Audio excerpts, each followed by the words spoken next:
Baskuhan.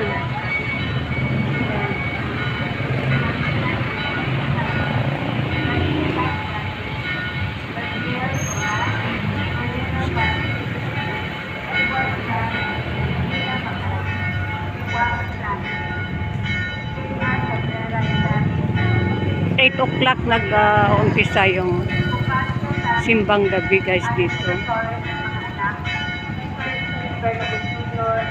Yes, ayan. Simbang gabi tayo.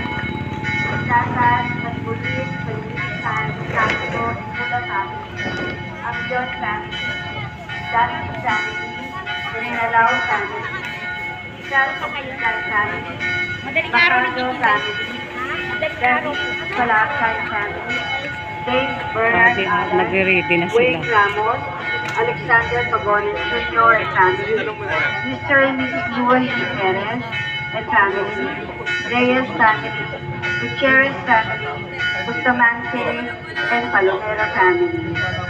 Para sa mga kaibigan ni Naponchi and Lenny Briton, Cherry R. Dilan Parks, Lali, Bot, Marilyn Joy, Mel, John Jam, Mildred and Carlos Paxson, Dylan Francisco, Roy Lan, Ornel, Divina Di Matulak, Giovanni Isabel, Leonardo, Roberto, Mercedes and Marcos Luciano, Leonardo and Juliana Jacobo, Luis and Carmen, Lourdes Loco, Angel, May malaking puno dito yan sa likod ko guys. Malaking puno. Ernesto and Romualda Garrido, Pastor, Rosusa, Paulino and Jaime Iwasa, Catalina Sapiana, Simbang gabi.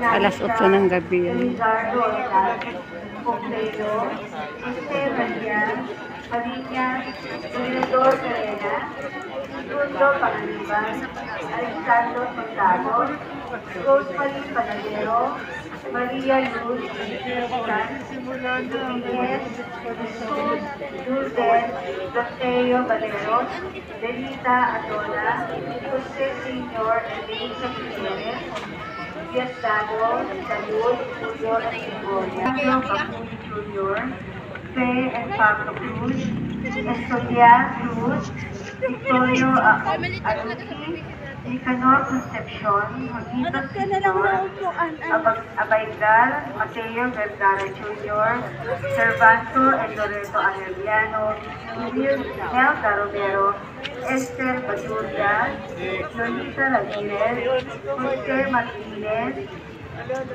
Freddy Abalon, Dito kami sa Corazon and likod. Bernardo, Teddy Sarmiento, Maria Salome and Jose, Wilhelmina and Rolando David, Alberto Palasa, Gregorio and Sinaida, Teodoro Aniceto, Carol, Inocencia, Helena, Araceli, Faye, Joven, Manny. I love you. Mag-uumpisa na guys. Ready na yung marami nang nakaupo sa loob. Hindi na kami makaupo doon. Dito na lang kami sa likod. Sa labas pala. Upper dog. Wala nang maupuan doon sa loob.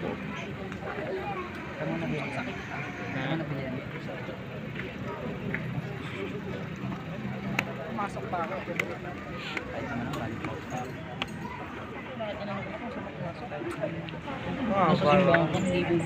Maligayang pagdating sa ating banal na pagdiriwang.